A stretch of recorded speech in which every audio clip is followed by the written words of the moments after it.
자기야, 생각해봤어? 진짜 더 이상 미룰 필요 없잖아. 글쎄, 결혼을 꼭 그렇게 서둘러서 해야 돼? 아직 우리 모아둔 돈도 별로 없고 취직한 지 몇 년 되지도 않았는데 그냥 돈 모으고 천천히 결혼하면 안 될까? 그러다가 헤어진 사람들 한둘이 아니야. 나는 내 인생에서 당신 놓치고 싶지 않다니까? 어차피 서울의 아파트값도 엄청 비싸고 돈 모아서 결혼하려면 내 나이 40대도 힘들어. 그냥 결혼하고 하나씩 모아가면서 해보자. 아파트는 당연히 무리지. 그래도 전세금 정도는 모아서 시작해야 하는 거 아닌가 해서. 너무 아무것도 없이 하는 것 같잖아. 우리 부모님들이야 그렇다 치고 오빠네 부모님도 걱정하시지 않을까? 우리 엄마 아빠는 아무 걱정하지 마.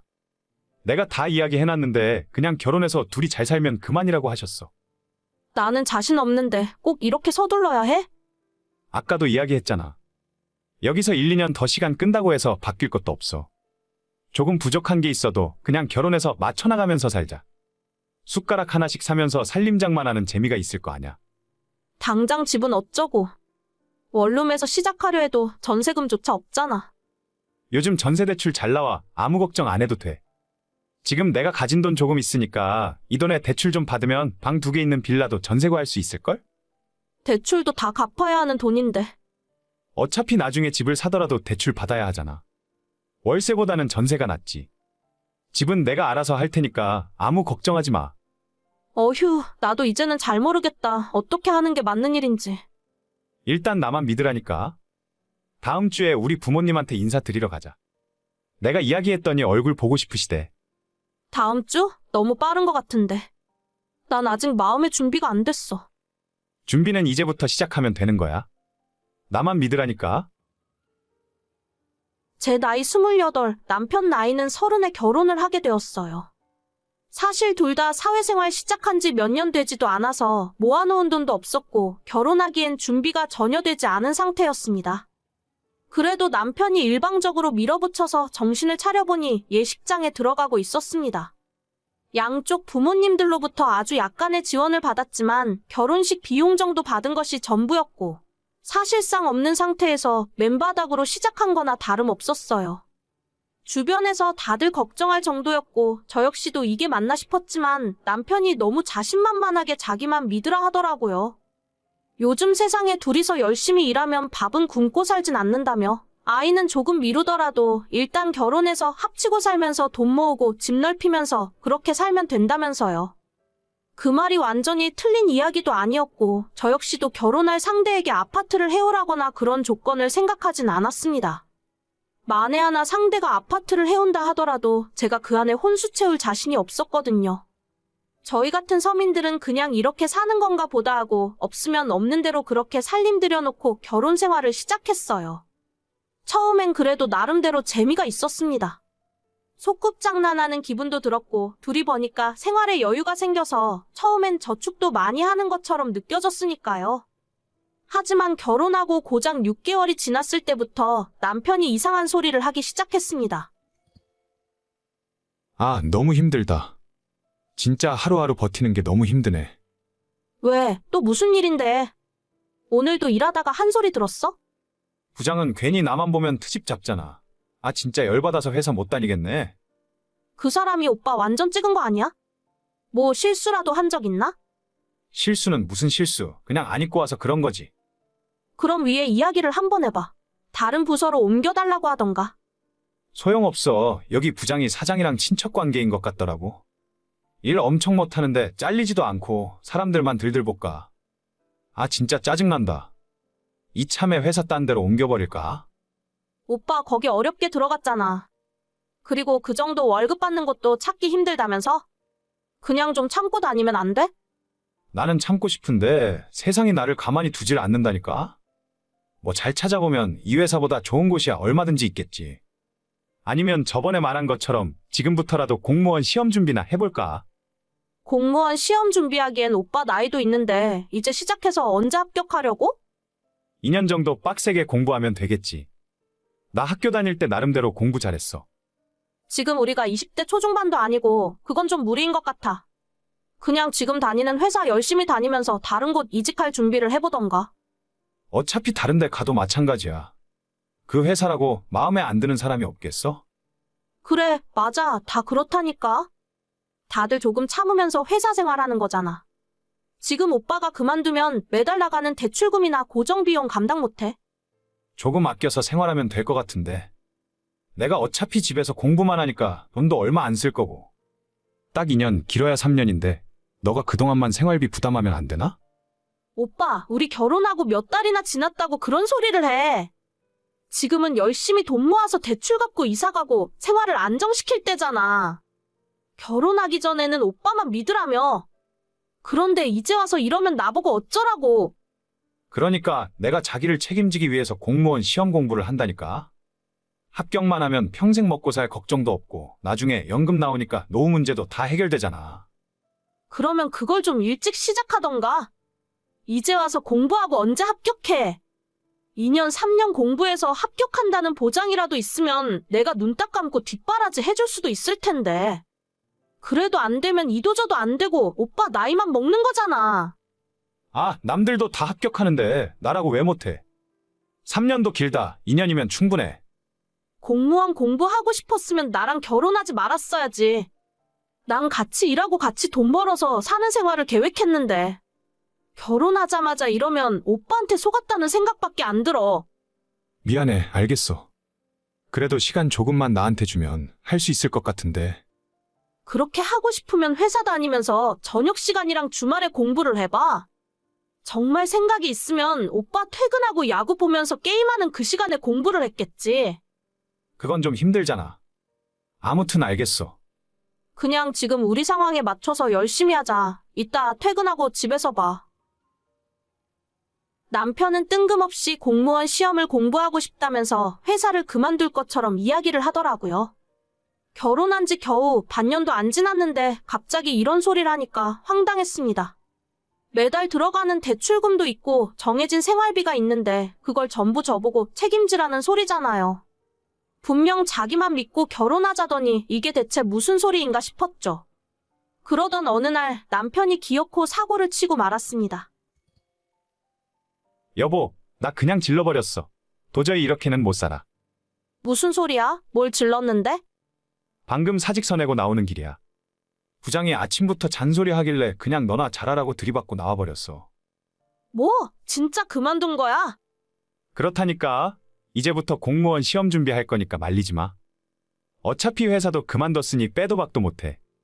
갑자기 무책임하게 이러는 경우가 어디 있어? 걱정하지 마. 공부할 때 드는 비용은 내가 알아서 할게. 퇴직금이 2,500만 원 정도 되니까 이 돈이면 한 달에 100만 원씩 쓰더라도 2년 동안 버티고 공부할 돈은 되잖아. 그 안에 공무원 시험 합격하면 되는 거 아니야?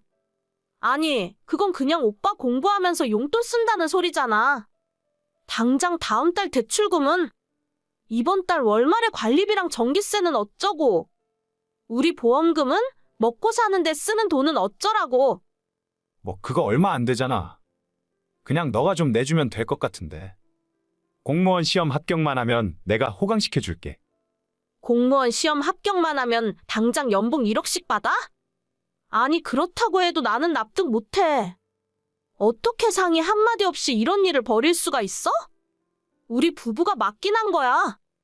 아니, 합격하면 되잖아. 합격하면 평생 직장 생기는데 뭐가 문제야? 그런 오빠의 태도가 문제라는 거야. 난 이렇게 책임감 없는 사람이랑 살고 싶지 않아. 당분간 우리 생각 좀 하자. 나 친정에서 지내고 있을 테니까 연락하지 마.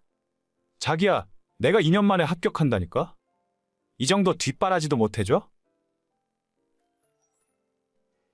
저희 결혼할 때 집 문제가 어떻게 될지 몰라서 혼인신고는 조금 천천히 하기로 했거든요.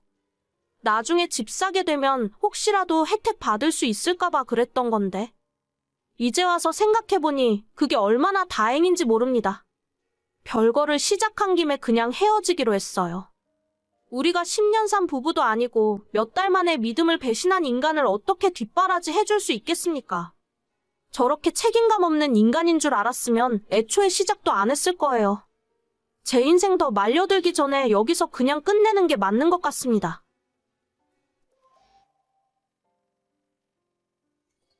민경아, 맨날 누워만 있는 것도 애한테 안 좋다더라. 좀 걷기도 하고 집안일도 좀 하면서 움직여. 요즘 조금만 걸어도 너무 힘들어서요. 그렇다고 맨날 누워만 있으면 어쩌냐? 저번에 TV 보니까 그 누구냐? 연예인 와이프는 새 쌍둥이 임신했는데도 혼자서 잘만 돌아다니더라. 누가 너 좋으라고 운동하라는 거냐? 뱃속의 아이 때문에 걱정되니까 그러는 거지. 알겠어요. 나가서 하기 힘들면 밀린 집안 청소도 좀 하고 이불 빨래도 한 번씩 해. 몸에 땀이 날 정도로 한 번씩 움직여줘야 한다더라. 알겠어요. 제가 알아서 운동할게요. 맨날 말만 그렇게 하고 누워만 있으니까 답답해서 그렇지. 저번에도 내가 불쑥 찾아갔더니 남산만한 배 까놓고 거실에 누워서 자고 있더라. 오전에 집에서 집안일하고 잠깐 낮잠 잔 거예요. 맨날 저렇게 말만 잘해요. 됐다. 내가 말을 말아야지. 제가 임신 8개월, 9개월 차 때 배는 남산만해지고 몸을 거동하는 것조차 힘들고 부담스러울 때였는데도 시어머니는 항상 저한테 잔소리를 하셨습니다. 안 그래도 첫 아이, 첫 임신이라 모든 것이 불안하고 무섭기만 한데 시어머니까지 옆에서 저러시니까 더 겁나고 매일 기분도 좋지 않았어요. 남편에게 당신 엄마 때문에 스트레스 받으니까 제발 연락 좀 못하게 막아달라고 해도 다 며느리랑 뱃속의 손자 걱정 때문에 그러시는 거라며 저보고 조금 참고 이해해 달라더군요. 신혼생활 2년 할 동안에는 제 얼굴 볼 때마다 언제 아이 가질 거냐고 그 난리를 치시더니 아이 가지고 나니까 태교 똑바로 하라며 매일 연락을 하셨어요. 잔소리를 무시하려고 해도 제가 읽고 답장할 때까지 카톡을 보내시니까 노이로제 걸릴 것 같더라고요. 제가 출산 예정일을 일주일 정도 남겨두고 막연한 불안함에 떨고 있을 때도 시어머니께서 연락하시더니 완전 한술 더 뜨셨어요. 민경아, 준비는 잘하고 있냐? 네, 어머님. 이제 예정일이 일주일도 안 남았어요. 그래, 네가 고생이 많다. 첫애는 무조건 자연분만으로 낳아야 하는 거 알고 있지? 자연분만으로 낳아야 산모한테도 좋고 애가 면역력도 더 생긴다더라. 자연분만이요? 저도 그렇게 되면 좋겠지만. 아니야, 무조건 자연분만이야. 첫째를 자연분만으로 낳으면 나중에 둘째는 더 쉽게 낳을 수 있어. 너한테도 좋고 아이한테도 좋으니까 무조건 자연분만으로 낳아야 한다. 몸에 칼 대는 건 의사들 돈 더 벌려고 괜한 짓 하는 거니까 끝까지 자연분만으로 낳겠다고 얘기해. 네, 한번 노력은 해볼게요. 시모한테 협박에 가까운 강요를 듣고 예정일을 기다리고 있었는데 3일 남겨두고 갑자기 진통이 오는 바람에 급하게 아이를 낳게 되었어요. 저희 친정이랑 시댁 모두 지방에 계시기 때문에 일단 남편과 함께 병원에 도착해서 유도분만을 진행했습니다.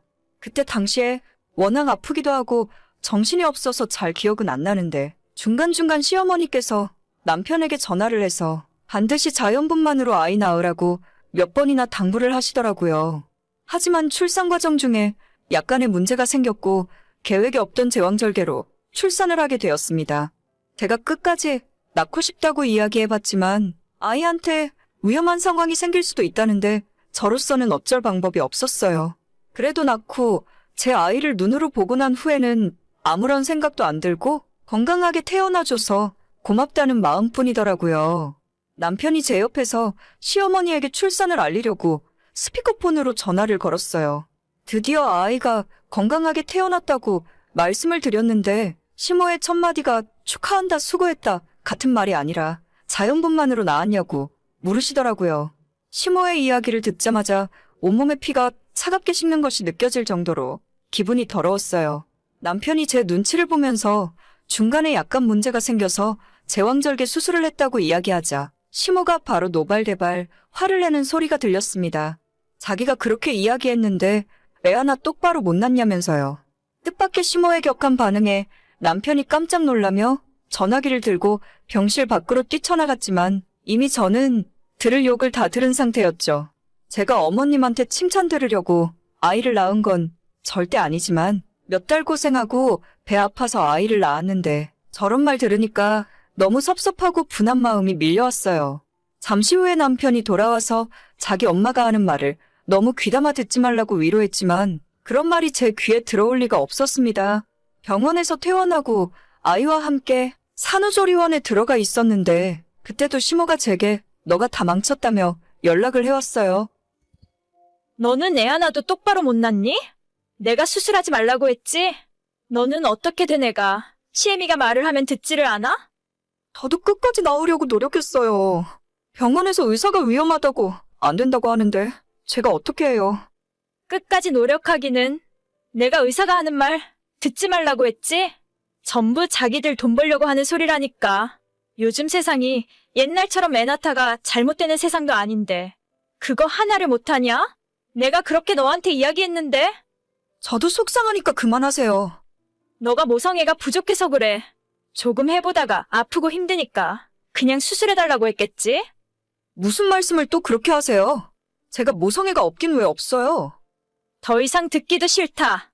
네 얼굴 보기도 싫고 당분간 너네 집도 안 올라갈 거니까 그렇게 알아라.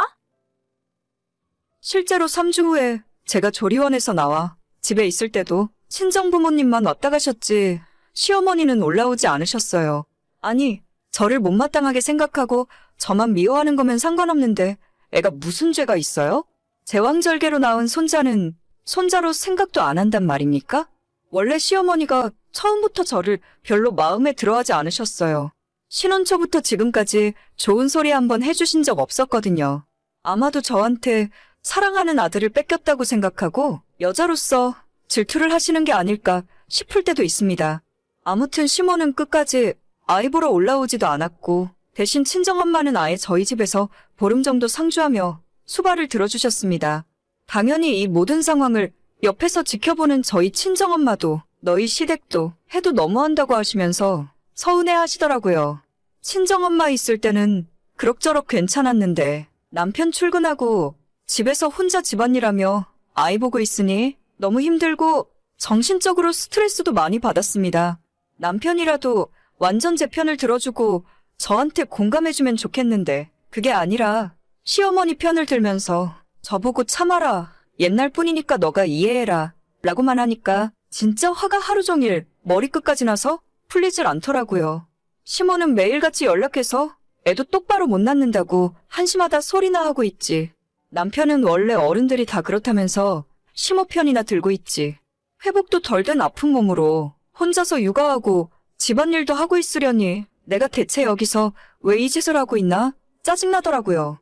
남편이랑 사이도 점점 안 좋아지고 어느 날 아침에 일어나서 우는 아이를 품에 안고 있다가 이대로는 안 되겠다 싶어서 간단한 짐만 챙겨들고 택시 불러서 친정으로 내려와 버렸습니다. 남편한테 친정 가겠다 어쩐다 얘기도 없이 내려와서 그런지 다음 날 바로 시모한테 연락이 오더라고요. 너 지금 어디냐? 저는 저희 집이죠. 거기가 왜 너희 집이야? 네 엄마 집이지. 아시면서 왜 물어보시는 거예요? 얘 말하는 꼴 좀 봐. 너 지금 내가 잔소리 좀 했다고 시위하는 거냐? 당장 애 데리고 다시 집으로 안 들어가. 저 그냥 저희 친정에서 당분간 지내려고요. 남편이 아이 보는 것도 전혀 안 도와주고 혼자 너무 힘들어서 못 살겠어요. 그럼 애 보고 살림하는 건 여자가 할 일이지. 남자가 돈 벌어오는데 여자가 그 정도는 해야 하는 게 당연한 거야.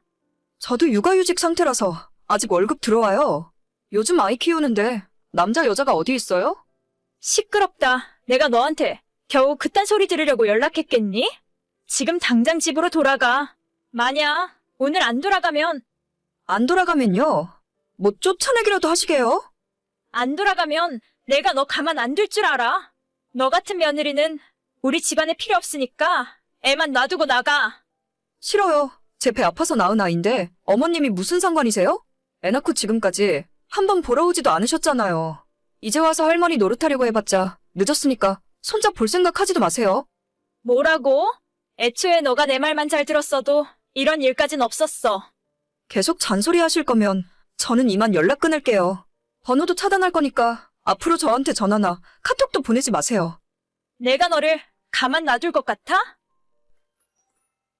저는 지금 2달째 친정집에서 지내고 있습니다. 남편이 매주 찾아와서 제발 돌아와 달라고 빌고 있지만 현관문 앞에서 아빠랑 저희 오빠가 쫓아내버리는 중이에요.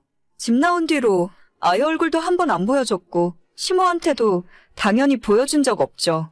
남편이 정신 차리고 누구 편에 줄을 설 건지 확실하게 정할 때까지 저는 앞으로 계속 친정에서 지낼 겁니다. 어차피 육아휴직 2년 풀로 채워서 쓸 거라서 그때까지 여기서 지내도 아무 상관 없어요. 그쪽에서 하는 거에 따라서 애가 2살 될 동안 남편이랑 시모에게 안 보여줄 수도 있죠. 그러게 가만히 있는 사람을 왜 이렇게 나쁜 맘 먹게 만드는지 모르겠어요. 누구는 성질이 없어서 못 내나요? 시모는 번호 차단해버려서 저한테 연락도 못하고 친정부모님 연락처를 드린 적도 없어서 답답해 미칠 지경이겠죠. 언제 저한테 숙이고 들어올지 끝까지 기다리고 있겠습니다. 오늘의 사연은 여기까지입니다. 구독과 좋아요, 알림 설정은 많은 힘이 됩니다. 다들 행복하시고 좋은 하루 되세요.